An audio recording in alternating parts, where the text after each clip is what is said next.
by the water that's steady getting taller. Vallejo. Bang on your bitch and thug on your hoe. Welcome, everybody, to the White Bronco Show. Welcome to the White Bronco Show with your host, Tommy Marks. I'm Aaron Bendersky. Follow us on Twitter, at White Bronco Show. Tommy's at Uncle Tio's Ninos. I'm at Big Happy Cheese. Cheese. He's Big Happy Trees. Our guest tonight is a 2-decade comedy veteran. He's performed in all the biggest venues around the country. He's been nominated for 4 Emmys and is a veteran of the bad boy comedy circuit. In 1812, his Grand Army entered Russia in order to punish Alexander, but the ravages of the deadly Russian winter decimated his army. Meanwhile, affairs in France began to look unstable. He rushed back to Paris and raised a new army, only to be defeated by a coalition of European forces in 1814. He's got his own clothing sponsorship, which is a lot more than we can say about the White Bronco Show. Please welcome thug comedian J-Rock. What's up, you guys? What the fuck happened to that intro, man? I just pulled it off of Wikipedia. It looked like you messed it up with your fucking... I mean, the first thing I like that comes to mind when I think of J-Rock and that is legendary to me is a story of when someone rushed the stage one time. Let's start off with that story because that shit is the best. Shit happens in comedy. So where was it at? We're at a bar called Peppers in What city? Altaloma. Okay. It's actually now HK's, I think.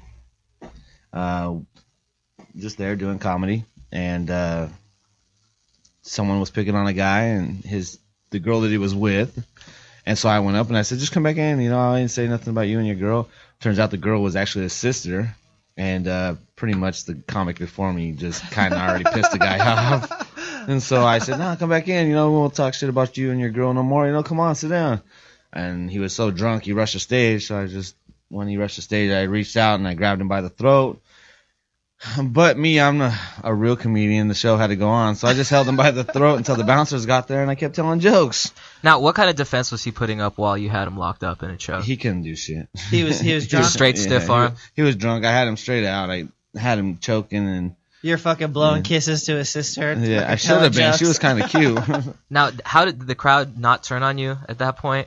They were just happy you were choking him? No, I just told them I was like, you guys didn't know you were getting WWE and comedy, so they were all right with it. That's just dope that you could hold him off with one hand and fucking slang jokes in the other. What was your finishing move? The stunner? The spear? No. People's elbow? Yeah. Atomic elbow? Probably the bookend. Yeah. The bookend? Yeah. You don't know wrestling? What's the bookend? I thought I knew wrestling. Yeah. I thought I knew wrestling pretty well. You don't know what the bookend is? No. It's the rock bottom. Oh, okay. Dude, that's just okay. That's but dope. Booker T did it first, and it was called the bookend. Yeah. So, I mean, moves take on different names over time. You know what I mean? Booker T was in WCW for a lot of the time that I was watching wrestling when I was younger. Yeah. Though I was very aware of Booker T, and also, remember when Ice Train? Ice Train, yeah. With one of his cohorts. I know Aaron's interested in, you've done a little professional fighting.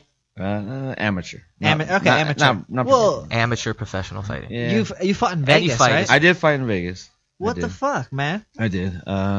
Cage fighting. I figured I was in my 30s, and I figured I'd just try to get out some aggression rather than shoot or stab people. I figured I should go beat somebody in a cage and have it legit. So where'd you start training at? That's a real hard story for me, but one of my really, really good friends, and he has passed away. His name was Joe Camacho, rest in peace. Was one of the baddest jiu-jitsu coaches I could have ever had. One night we were at a comedy show, and I was actually a state collegiate wrestler, so I was very good at wrestling. I won a couple championships. I wrestled out of Oregon, Gilchrist. Oh, okay. So, I was a good wrestler, and I hadn't a clue what the hell jiu-jitsu was.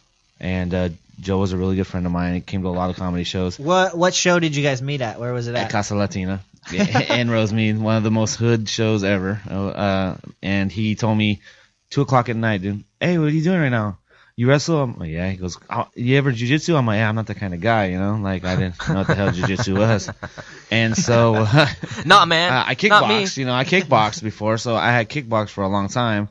And he's all like, well, hey, come to the gym, let's roll. And I'm like, dude, I told you I'm not that kind of guy, And he's all, come on, dude. So we get there to this gym. What gym was it?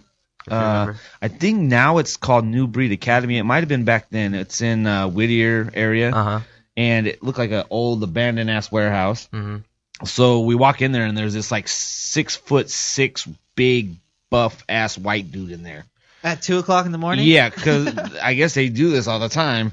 And the guy's name was Andy. And he goes, all right, you're going to roll with him. I'm like, the fuck I am? I'm not rolling with that guy's big as shit. I don't know him. And so he's like, no, just use your wrestling techniques. He goes, try arm bars, things like that. Shit you couldn't do in wrestling. I'm like, fuck? Like, okay, right. What the fuck is an armbar? Well, I knew what an arm bar was, but the first thing I ever learned in jiu-jitsu was that night, and it was an omoplata. And the only reason I was because he had flipped me over, and I was pretty flexible back then. I just turned 40 yesterday, so my flexibility is kind of going out the window. But I put my leg over his arm because he had it in a stance, and I put my leg over his arm, and my foot was under his chin. It's like a shoulder lock with your legs. I'm trying to push him. It's actually a choke. Or you almost with the shin going over the throat. So, the guy who's 6'6"? Yeah, like where your ankle bends, you put that right in the throat, and then he goes, now reach. My coach, Joe, he's like, reach up and grab the back of his head and pull down. I'm like, what? And he's like, just grab the back of his head. So I choked the guy out. He tapped out, and after that, I said, fuck it, this is cool. Let's do this shit. So I just started doing it. What belt did you reach? Brown before. Oh Joe shit, passed away. dude! So, holy shit, that's legit as fuck, man. It's all right. I'm not that good, but what happened? But to get a brown belt in jiu-jitsu is pretty fucking good. Passed away from a heart attack. Oh, man. And we have no idea why. He was a great health, he barely ever drank. It was just really hard for all of us, That's tough. It was a big loss, especially to the MMA community. It was a big loss. A lot of people that do jiu-jitsu and whatnot, they know Joe. Everybody really loves Joe. That's dope. Do you know Javi Vasquez? I probably do. I train under. I'd have to see his face, dude. I know a lot of people. But comedy opened that door for you. Yeah, it did. So how many years were you doing comedy, and then you met Joe? I had only been doing comedy like maybe a year when I met Joe. Maybe a year when I met Joe. And so it was, meeting Joe was a really good part of my life. And we actually did a benefit show for him when he passed away. We did a comedy benefit show for him at Vive. And out of all the shows I've ever done in my entire life, it was the hardest show I've ever done. I bet. The good thing, Joe was actually there for my first cage fight. He's the one who got me to do it. He was like, you could do it, dude. Did you ever get your ass beat? Yeah. I mean, like, you're like, it's cool though, because I'm 3-5. You're a comedian, so it doesn't matter. You're trying something else. Right. I'm 3-5. I actually have a DVD that I'm working on called From the Stage to the Cage. That's tight. So hopefully I can get it done and mastered and out there. But, my first fight, that's one of my main stories was I walked to the cage, Joe greased me up, and he tells me, he goes, it only hurts if you get hit. I guess I better not get hit then. So is your strategy to take people down or to fucking scrap with people and stay on your feet? I like beating people up. I always have. My nickname in my neighborhood is Scrappy. So it's just, that's me. And I like to fight, but I don't fight. Having it sanctioned was kind of cool. It was a different thing. It was an outlet for me, to get out my aggression and anything that I needed to do. Mentally, it helped me through a lot of things. I was going through a breakup when I started fighting. I had been with the girl for a long time, so it was a good outlet for me. And Joe, he backed me up 100%, dude. And he said, "You could do it. You could do it." If you're a brown belt, it means you're pretty high level. What was your favorite move from, let's say, the bottom, from the guard? What are you attacking? What are you going for? I like arm locks a lot. I do a lot of arm locks. I'm pretty good at arm locks. The wrist locks I can do. I'm a huge fan of wrist locks. Yeah, and a lot of people trip out on wrist locks. Yeah, you got to be really careful with some people about this. If I take your back, I'd rather do a jaw crank than choke you out. Because it hurts more. I could choke you out and knock you out. That ain't no big deal. That's easy. But I rather all the dirty stuff. I like it. Yeah, I like it. Wrist locks and cranks. Are you done fighting? Is your career over? Since how I just turned 40 yesterday, yeah. Probably. Happy birthday. You're making the announcement 40th. On the White Bronco Show? Yeah. You're hanging up the gloves? Well, this is huge. It's not that. My own I don't know how you could say it's my own anger issues kind of put me on the back burner with the whole fighting. I was pushing my truck into a gas station one day. I ran out, and I had my girlfriend at the time and her daughter in the truck, and some lady almost hit us, and then she started cussing me out like it was my fault when I used to drive a big-ass Tahoe. How can you not see it, you know? Yeah. Well, she was texting, and she almost hit us. Me and there was two other guys helping me push the truck into the gas station. So I tell her something, she swerved the car at me, and I punched a hole in the door of the Lexus, but I broke my wrist at the same time. Shit. So wait, you punched a hole through the glass? No, through the door. Through the hole? Through the metal. Yeah, well, it wasn't like it was a hole. I cracked it open right. when I hit it. So I also fractured my wrist though, and Shit, it never man. really healed. And then I was on a job and I fell off a scaffold and I caught myself. So I'm actually about to have an MRI to find out if I'm gonna have surgery. If I have surgery, it goes well, maybe I'll get back in the cage. I'm not afraid of anybody. Dude, you'll be reinforced with steel, dude. Right? You'll be like bionic. That's I'll be the crazy. bionic. Anderson Silva leg. So I'm not scared to get in the ring. I mean, I'm not scared to get in the octagon. You know Mickey Rourke, the actor, he started boxing Yeah, they fixed when he the was match like for in him. his 30s. Right. He was doing like professional fights and shit. Right, and like I said, I mean, being 40, I mean, I don't mind. I'll get back in the octagon. I'm not scared if I'm able to hit somebody. That's my biggest thing. If I can't hit you, then there's no reason for me to be in there. But my cage fighting thing went the way I thought it was gonna go. I just jumped in blind. I didn't really train a lot. I just said, I'm gonna go in here and try to beat the shit out of somebody.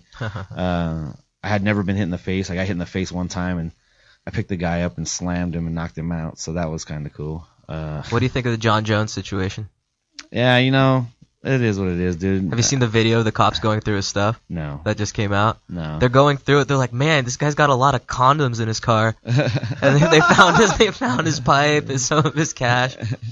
Just like The- a and weed they pipe or a crack pipe? No, it was a weed pipe, but I guess he came back. He left some of his cash, but there was apparently a lot more that he came back for, and that's how everybody saw him. What exactly happened real quick? So he smashed into a pregnant lady, ended up breaking her arm and wrist, something else, and fled the scene. It ended up being a 3-car accident. He ran a red light, and he shit. ran away, came back to grab cash and whatever else, and then bounced again, and that's when everybody saw him running away. Or maybe they saw him initially, but when the cops came back, they didn't. Now that the video is out, you see kind of them figuring out that it was John Jones. Have they found him though? They found him. They took away his belt, and he's going to court next month for everything. He's out on bail. Yeah. Holy shit. So he's in okay. trouble. All right, and enough of the fighting shit. Let's talk comedy. So you've been in the game for how many years? 16. This is my 16th year. 16 years. So when you were in high school, were you a fan of comedy, or No. when you were a kid No. at all? No. And where'd you mainly grow up? Most of your My entire life, Highland Park. Highland Park. Like my last year. of high And you school. didn't even know, maybe growing up in Highland Park, being a professional comedian was an option. No, not even close. A lot of people don't know that. Yeah. Until I had not a clue. I never ever would have thought I was going to be in the comedy game. A lot of people still to this day look at me and go, "You're a comedian? For real?" But anyone who's in comedy goes, anyone can be a fucking comedian. Yeah, and that's kind And anyone- of what fucked the game up, that anybody can be a comedian. When I started this game, and I was getting paid. We all were getting paid. And then kind of like when you do computer work, when I first I got a few degrees in computers. I have a bachelor's degree and stuff in computers. When I first started out in computers, I was getting $65 an hour. Then everybody and their grandma decided they want to be a computer tech, Right. and I got $15 an hour, or $25 an hour. So it was the same thing with comedy. Just comedy kind of was like real estate. It was really, really booming, and then shit flooded the market, and the ass end dropped out of it. So I look at comedy in that way. I got a lot of things about comedy that bother me. When people have been doing comedy a year say they're headlining a show, and shit really irritates the shit out of me. I hate when people say they sold out a show when they gave away 500 free tickets. Shit like that bothers me. Right. This is all good advice and there's a lot of up and coming comedians who are listening, so that's good shit. If you sell out a show, you sell out a show. If you gave away a show, you gave away a show. If you had to turn people away from your free show, okay, you had to turn people away from your free show. Yeah. But for you to say you sold out, I want to see the receipts. You know what I mean? Yeah. If you sold 380 seat tickets to the Improv, you're gonna walk away. You're gonna walk away with a big fat check. Where's your favorite place to perform around here? My favorite place ever in the IE is the Ontario Improv. I love the Improv to death. The people that work there are great. The management, the staff. And you got a show there July 7th. July 9th. I'm gonna be there. I'm July gonna be 9th. there with my buddy Rivest. He's gonna be there. So Excellent. we're doing a show and. All right, so wait, let's talk about what were you doing before you got into comedy 16 years ago? You didn't know really. You didn't have any favorite comedians. You knew about Eddie Murphy a little bit. I did. I knew Eddie. Like you seen him on TV. I knew Martin. You knew Martin. Yeah, I knew. You're like, those motherfuckers are like hilarious. Well, no, I mean, I actually knew comedy. I mean, Sam Kinison, Lenny Bruce. I used to watch them. I've read the Lenny Bruce story, watched the Lenny Bruce story. As everybody likes to yell out, "Oh yeah, Lenny Bruce, the best." A lot of people don't even know who Lenny Bruce is. They just know that he used to say shit, fuck, damn, and get thrown in jail. Yeah. And people were like, oh, well, he's a pioneer for us, Yeah. He's the one that made it to where we can say these words and express ourselves the way that we do on stage. There's clean comedy too. I mean, I've done churches and stuff. I'm not, I've done clean sets, paid me $5,000 for 15 minutes worth of work. So, I mean, at that aspect, I look at comedy in a very, very open way. So when I started out, my whole thing was Kinnison. I wanted to be Kinnison. I wanted to be Bruce. I wanted to be mixed in there with Eddie Murphy Raw. I wanted to be that. I mean, I knew who Chris Rock was. I've done shows with Chris Rock. So where at? At the Ice House. Chris Tucker and them. I was at the Ice House with Chris Tucker. You ever blaze crons with Chris Tucker? I have not. I'm actually in his documentary. Oh, really? Is it out? It's old, dude. I don't know. It's been probably 7-8 years since he filmed it. Maybe I'm gonna have to check that out. I love that motherfucker. Yeah. I've heard that he would have he only had 10 minutes when he first started out. Yeah. And then he would take 5 minutes of fucking Fajon Love's material and shit. Right. And he'd be telling not to do it, and then he'd go up right before Fajon and do his shit. He'd be like, I couldn't. What do you want me to do? Yeah. Could he argue with him or no? He just let him do it. No, Fajon doesn't care, man. Yeah, he's got material for days, dude. Yeah, that's the best. When I did a comedy tour with a couple guys, and we called it Ambassadors of the Ghetto. We just it was out there. I made a DVD. Who was on that with you? Some other comics. You don't want to. We don't have to worry about anyone else. It's all good. Right. I headlined it. Nice. Did an hour and 10 minutes at the Irvine Improv when we filmed it. I tried to only do 45, but they didn't. The white people wanted me to stay for some odd reason. I don't know. So I did an hour and 10 minutes. We got it all on DVD. I tried to shorten it. I told the guy that was editing to shorten it, but it's an hour and 10 minutes of me. Comedy's just where I've been, dude. I love comedy to death. It just puts me in a whole different world. I don't know if you ever seen Over the Top with Sylvester Stallone. Fucking the arm wrestling movie, bro. Get the fuck out of my face. Okay, so of course. So I relate comedy to that. That's how I feel. How he turned his switch on when he went to go wrestle, which was turning his hat around. But I love movie references. Keep going. That's me, dude. When I step onto that stage, I forget about the hood. I forget about everything. And I've never written a joke down in my life. I've written a couple premises, but I've never written a joke down. So you got everything in your head. You're just thinking about it the day before and shit? A great comic once told me that if it's funny, you'll remember it. Yeah, that's true. So that's kind of how I live my life. When I'm on stage, that's how I work. And how many jokes have you thrown out, though? Oh, dude, thousands. Yeah. Thousands. I mean, there's jokes that people will come up to me and be like, dude, you remember when you did this joke? And I'll be like, what the fuck are you talking about? No. You should have someone listen to your shit and then just write down the premises of your thing, and then you should just look at it. Bro, I'm just saying, I got comedy on VHS, fool. Yeah. VHS. With tape. But, always transcribing it and putting your shit into words it's a weird way of looking at it. Right. It's dope. And then a lot of things, I never really tape my sets, but at the Ice House and stuff, they recorded for me. One of the comics I used to work with, his stepdad used to record all the shows. So I have a few of those on CD, and I have a shit ton of DVDs in my house that have me on it. It's just that, when I go through it, I look at them like, oh man, I forgot I told that joke. You know, that I told that joke. Oh, Yeah. crap, you know. And then like I had people come to me like, dude, when you said that shit about the lesbians, oh my god. Oh, what? And I was like, what premises do you have on lesbians? Because we love to shit on the bows. oh, you know, it's for lesbians. It's like I am a lesbian, so you know. Oh, okay. When I get up there, I just talk shit, you know, and they love it. And I mean, I don't have a problem. Like I said, you know, I don't have a problem with gay people. I don't have a problem with gay dudes. Gay dudes could be gay dudes, suck a dick, just not mine. I don't, you know, it's fine. I don't care. Yeah. How would you know if you haven't tried though? You know, Feel the stubble, if you you're feel the gay, stubble if you're up gay, against- bro, I'm sorry. I apologize. What do you think of Bruce Jenner? You know, let him do what he gotta do, dude. I mean, I just think it might be some shit for ratings, but I could care less, bro. He could be whoever the hell he wants, you know. Yeah, I don't even know how to. It's just like it's insane. Well, you know, they didn't make that big of a deal when fucking Sonny and Cher's son did it or daughter did it or whatever the fuck he is now, Chaz, right? Yeah. Okay, I didn't hear all the bullshit. He didn't get Vanity Fair It was because I different think because he gained. well, no, I think he's a fucking girl. 350 He lost the pounds. vagina. No, she's a girl who gained a dick, Yeah. right? Yeah. She lost her vagina. So How do You you know. gain a dick you though? lose a vagina. Does it become erect?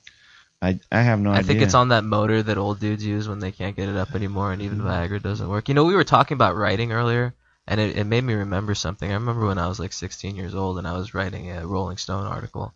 Out of the blue, they didn't even know how old I was, and I ended up going on tour with this band, and I lost my virginity. I'm gonna shut this and- down right now. Right. This fool is trying to tell his life like it's almost famous. That's almost famous. almost famous. Dude, this is my life, Hey, guys. but you got me thinking like, what movie could I compare my comedy to?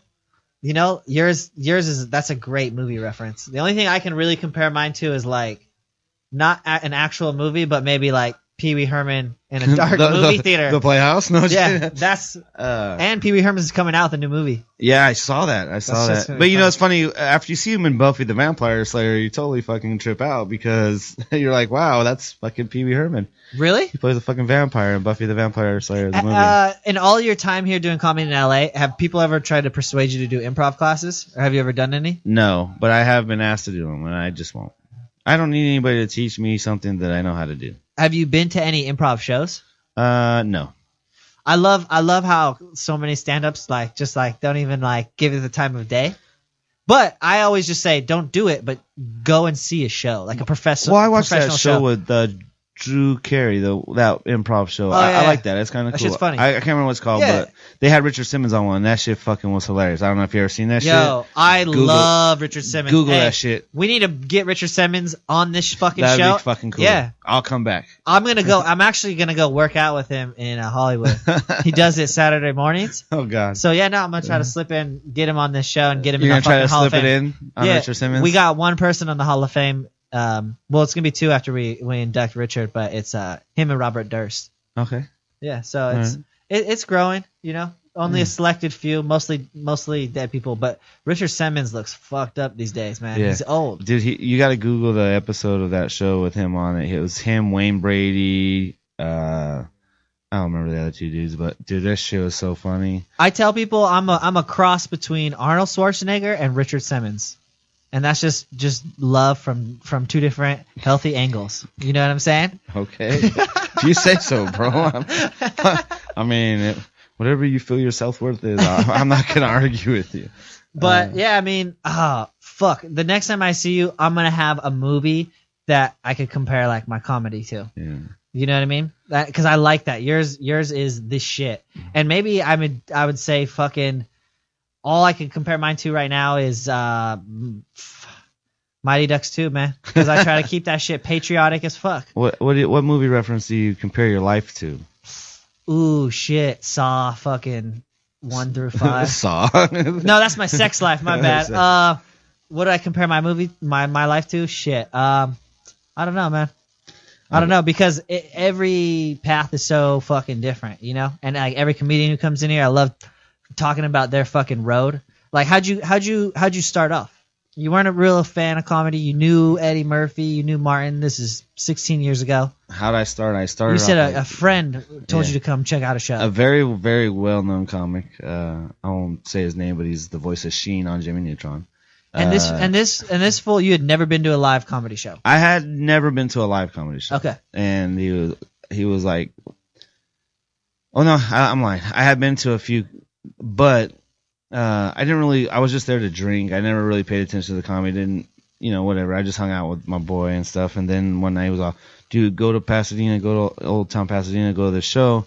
So I go upstairs and I sit down and I'm like right in the front and I'm watching this comic and this comic is horrible, like horrible. Like he's one of those comics that I think just tried it and thought it was cool to be there and he really shouldn't have been there. Yeah.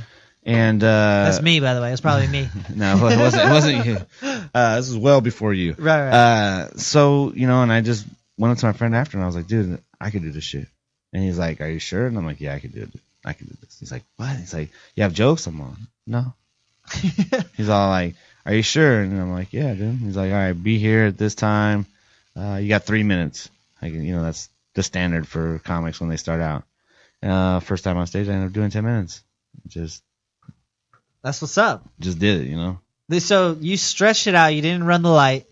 You fucking, did you know you had 10 minutes or did you think you had 3? I thought I had 3 and I thought it was the longest 3 minutes I've ever done. And they were like, dude, you did 10 minutes. I'm like, oh shit. Like, how come I did 10 minutes? Well, because they liked you. And I was like, oh. So what happened after that first show? That was it, dude. I've been on stage ever since. So you started getting booked. You started doing open mics, and you just started fucking grinding. I just like all the time, dude. I started snowballing. I was never at home. You've done every fucking room in LA. Yeah, damn near. Except for all these new ones. I've seen a lot of new shit popping up. Who's some of like the dudes like you've loved watching like grow and performing with, and like who are some of your favorite comedians? One of my, I've worked with everybody, dude. I have love for everybody. I got a lot of comics back into comedy that were out of comedy and treat me like shit now. And I just, I don't have any hard feelings for them. I just mad love, they got big ass heads, and if that's what they want to do, they can do it. I've hung out with probably every bad comic that my favorite comic to hang out with and do comedy with, I love Shang. Shang's comedies, it's weird. I've done some cool ass shows with him. I did a show called Shades of Laughter at the Ice House, and it was like 96% black people, and he's all over the country, right? I dropped the N-word about 19 times, and I got a standing ovation. And Shang went up there and was like, "What the fuck? This fool called y'all niggas 19 times, and you got a standing." He gave him a standing ovation. No, they fucking loved it. That's power. It's not power. It's just that. Well, that's good comedy. I'm one of those comics that'll run right to the edge of the fucking cliff, put my toes over, and just know when to stop. And that's my. I'm raw. I'm edgy. That's how I live my life, And yeah. It's where you're at. If you can't adapt to where you're at, then you're not a really good comic. I have people all the time like, oh, J-Rock, I would have booked you for that room, but you're just too raw and edgy. I'm like, well, obviously you've never watched my comedy, because I know where I'm at and I know my surroundings and I adapt. Yeah. If I'm in a white room, I tell jokes to the white people. If I'm in a Latino room, I tell jokes to my people. If I'm in a black room, I make fun of them. That's just... Yeah. I'm just kidding. That's fucking funny, bro. But you know what I mean? I'm just adaptable. If I've done shows at churches, I've made fun of a deacon, I've made fun of a pastor, and they've asked me back. They paid me and asked me back. I've made love to a fucking both, by the way. A deacon and a pastor? Yeah. You're Catholic, huh? It's interesting that you say, you live raw and edgy and that's what comes out on stage. But I didn't used to be raw and edgy until I had to kill a police officer and a mob boss. And then I moved to Italy for 5 years. That's Godfather 1, dog. Pump it. I'm shutting you down. All right. This will try to retell his life. Through it's movies. my life. Right. And Tommy always thinks that it's through. We don't know what he took, but this girl put a drug cocktail up his ass at Coachella. So he's like... He's in between every film in his life. It's all a blur right now. Right. But he's sweating it out every night doing jujitsu and shit. So what's the name of that place you go to in Rancho? Dude, at this point I don't remember. What's the guy's name? Oh shit, I can't remember that either. It's Javi Vasquez. Javi Vasquez. Javi Vasquez. I'm sure I'm pretty he sure I definitely know trained him. with Joe and- Yeah, he's gonna be a guest on the show. Back in the day, he started Millennia with all those guys. Oh, I know him then. Yeah. The Millennials, my boys, Do you Romeo, know Dan Ron, Nolan? Batiste. Do you know Dan Nolan? I would have to see him. Yeah. You know, William, but he started William the with Bull all those Serape, guys. all those guys are my Dirty boys. Dan. Manny the Mangler, you know, those are all my boys. Millennium MMA, you know, if you're out here in the IE and you want to train jiu-jitsu or kickboxing or anything like that, go there. Those guys are badass. They're my boys. They and, turned they've a always had my back. comedian into a fucking killer, man. That's not where I'm at. I'm at Gracie Rancho. Gracie Rancho on Arrow. Come on down. And I'm at this fucking Turkish bathhouse in West Hollywood. I'm there after midnight, usually on Thursdays. My girl has big days on Fridays, so I go there late Thursday night. And fucking YMCA's, dog. Men's saunas, you know this. Men's saunas. And hey, I want to thank you for having you on the show. Thanks for having me. Dude, you know, people listening, hopefully they got some good advice about the comedy game and fucking, you know, the fucking fight game, cage fighting game. And you've given me good advice over the years, man, so I appreciate it. No problem, brother. I appreciate it. It's always good having you. And catch him at the Ontario Improv July 9th. July 9th. And who you also performing with? Rivas. Yeah, so we're gonna be there, and there's gonna be a few other heads. I'm not too sure. You know me, dude. Whatever. Hell Free yeah. Bobby Shmurda. And find J-Rock on the internet, all platforms, mostly MySpace. MySpace is hot as fuck. Hell yeah. Thug Comic. That's right. We'll see you next week. White Bronco. Free Bobby Shmurda. Steady getting taller. Vallejo, you don't understand. You hoe.